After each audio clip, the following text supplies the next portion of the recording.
I have decided to keep going with my long-term obsessions.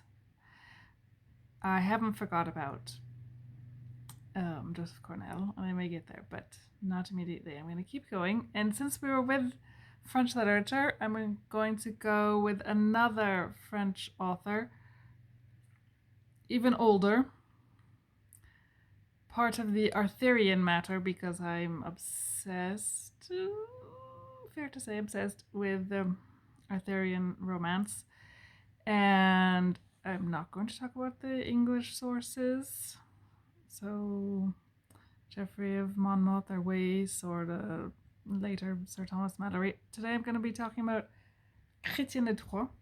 So, he's got lots of works all around the Arthurian matter. And my favorite, actually, I don't have it anymore. I gave it away. I gave away my copy. Eric et Enid. But I've got lots of other ones. And in fact, this one, Le Comte du Graal, or his version of Perceval, is also one of my favorites. But he's got many. So Le Chevalier de la Charrette, which is more or less Lancelot and Guinevere.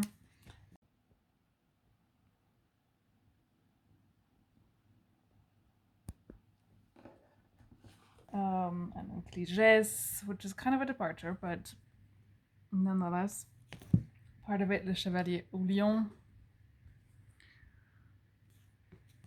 And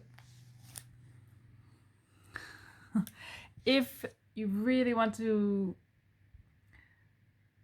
dig into how Arthurian romance was developed on the continent, on the European continent, he's one of the main sources. And if you're interested in courtly love, early courtly love, because we're talking about 12th century was when he was writing, so the end of the 1100s, late 1100s. Courtly love, it sounds, and Arthurian romance, it sounds, very sort of, people who haven't delved into it, it sounds very nice and light, and I don't know, princesses and people, romantic, I suppose, and fluffy, sort of. And it's dark, actually. Sensing a theme here because I talked about Marguerite Navarre and some of her tales being dark as well, and they are. If I went into the content of some of her tales, there would have to be, I don't know, PSA warnings, to talk about, like, okay, I'm going to be talking about violence and etc. etc. And the same, honestly, for the Arthurian stuff. And courtly romance, misogyny is a big, big, big part of courtly romance. Some people argue that there's like proto-feminism in there. Go ahead, knock yourself out, feel free to argue it. It's debatable anyhow. If you want to talk about courtly romance in France, another thing to read would be André Le Chapelain. So, Le Traité de l'amour courtois, okay? And it's kind of built along the same lines as Ovid's work, which I have in French.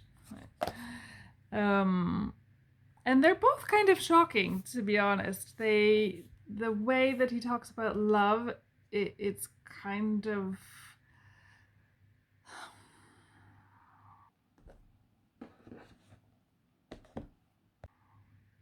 he was very class oriented. The way that the different classes, that's the word I'm using, you could say just groups of people, but within a hierarchy, the way that love and intimate and interpersonal relationships in that way functioned, or were allowed to function, according to this treatise, right? So it's theory. It depended on your status in society. And they go into detail about the various arrangements of the status and genders and etc. and what is acceptable, what kind of behavior is acceptable between these two types of people. It is very sort of binary oriented, very heterosexual oriented as well. And what is not acceptable, and etc., including things which, from my perspective, and I think from a modern, quote unquote, modern perspective, seem like violence, right? But a certain amount of violence was acceptable. And if you think about knights, right, and knightly culture, well, there's a lot of violence there. So it's maybe not so shocking that courtly love, which was connected with knightly ideals to some extent, also had some violence in it. And there's a lot that can be said about that topic. There are entire many people's careers are built off of this topic. However, for people who are more familiar with the Anglo or perhaps the Welsh canon as far as Arthurian romance goes, check out the French stuff. And in particular Chrétien de Troyes, but not only. There are also poems which Marie de France, is that what her name is? I need to double check. Les Laits de Marie de France, I feel like saying.